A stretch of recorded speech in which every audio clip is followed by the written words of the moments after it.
Long-term care facilities fined for violating regulations. The federal government triggers their incident report group over BC port workers' strike. Children jailed in Louisiana's Angola prison are being locked inside cells for nearly 24 hours in sweltering heat.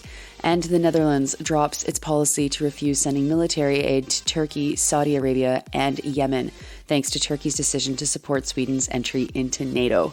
Good morning. It's Thursday, July 20th. I'm Nora, and here are your headlines.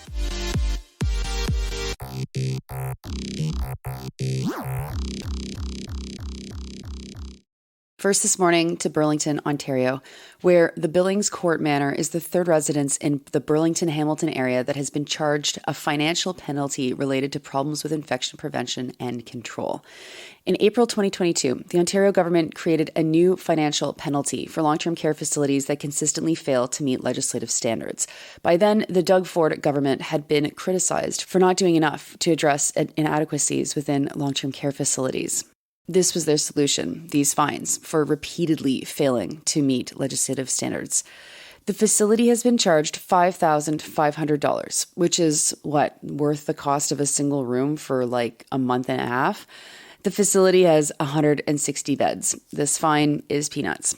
The fine is related to the facility's lack of assurance that residents were helped to have their hands washed before eating. Some residents with cognitive disabilities needed help, and the facility was not consistently ensuring that their hands were washed before they ate. The issue was first identified in April and May 2022, but then when another inspection happened in January 2023, the facility was still failing to ensure that residents were helped to have their hands washed. Think about that. Under the new protocol, it took nearly a year to address an issue so simple, and the fine that was levied more than a year later was just $5,500.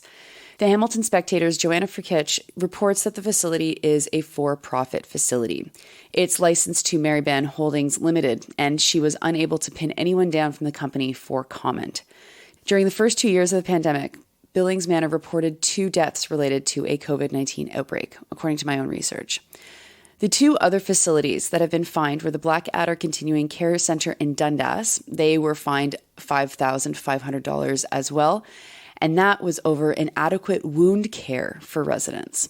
Shalom Village in Hamilton was nailed for failing to comply with a previous order for, get this, reviewing their, quote, mandatory reporting policies that ensure allegations of abuse or neglect are investigated, unquote. For something so serious, the facility was fined just $1,100. That's, frankly, a joke. Next to British Columbia, where the federal government is treating the BC port strike as a national crisis. Yesterday was a big day of news for that struggle. First, the night before, Labour Minister Seamus O'Regan hinted that he was prepared to intervene in the strike, violate the Charter's guarantee of free and fair collective bargaining, and bring back-to-work legislation down onto the workers. This was after the membership had rejected a new contract that a mediator had proposed, and they continued their strike. Then yesterday morning, Canada's National Labour Board ruled that the strike was no longer legal, that because the union had not given another 72 hours notice to re-go on strike, it was not allowed under their reading of labour legislation. The union responded to say that the strike had never ended, so there was no need to have a 72-hour notice of strike. They were already on strike and had been on strike since July 1st. The union went back on strike and then packed in the picket lines when the ruling came down that their strike was no longer legal. They called for another strike with 72 hours notice, and then they rescinded that call. After rescinding that call, according to labor legislation, they cannot go on strike again unless they get a new mandate. Then the federal government convened an incident response group to quote-unquote discuss the conflict, reports the Canadian Press. The response group is a new thing that the Liberals have been using since the pandemic started. The response group is supposed to meet in times of quote-unquote national crisis or to, quote, discuss events with major implications for Canada, unquote. The group is made of select cabinet ministers and high-level bureaucrats. The first time that they used this group was the start of the pandemic. Then after, it was reconvened for the Freedom Convoy, and then this one's a head-scratcher. They reconvened it again for the, quote, short-lived rebellion in Russia last month, unquote. That last one's a little bit like, someone please tell me that our intelligence is better than what the average person can read on Twitter. That wasn't a rebellion or a national crisis for Canada. Gosh, I hope that a journalist teases this one out, because we certainly need to know more about what the government was thinking on that one. The Canadian Press report doesn't say more about this incident response group. It goes on to say how business owners are mad about the port strike, which is like reporting that it gets very wet outside when it rains, and the predictable reactions from politicians. Initially, the union had rejected the mediator's proposal because it was a 4-year proposal, which they said was too long. And they said that the cost of living issues that they were on strike over were unaddressed. But in classic Canadian Press style, the journalist pivots to all the people who are mad that they will make less money if the strike continues, rather than saying that the employer should just give the workers what they're demanding and allow the strike to be over instantly. Instead, they fearmonger that the strike will harm the economy and hurt the potash industry.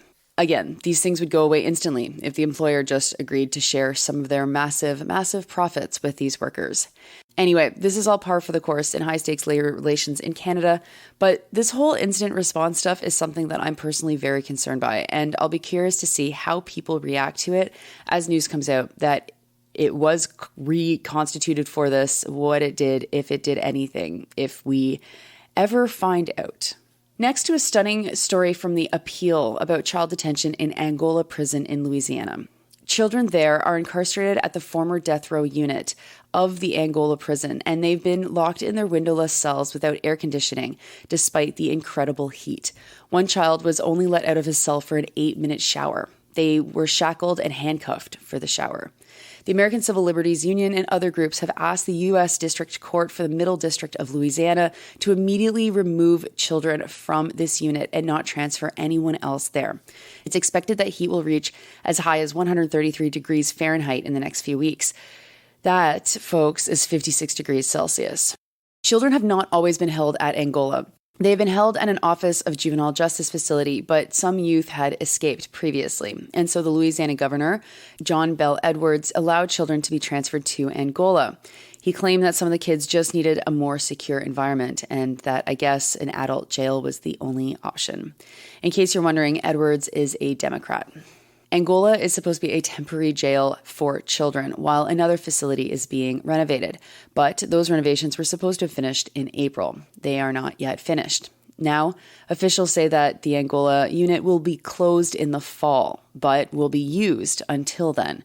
That's obviously cold comfort to the children who have to endure the summer heat there until then.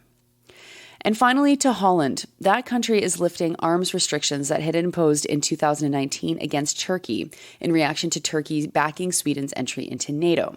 The restrictions were imposed following Turkey's military involvement in Syria in 2019. Holland is also getting rid of something called the presumption of denial policy, which also applied to the UAE and Saudi Arabia for their military involvement in Yemen.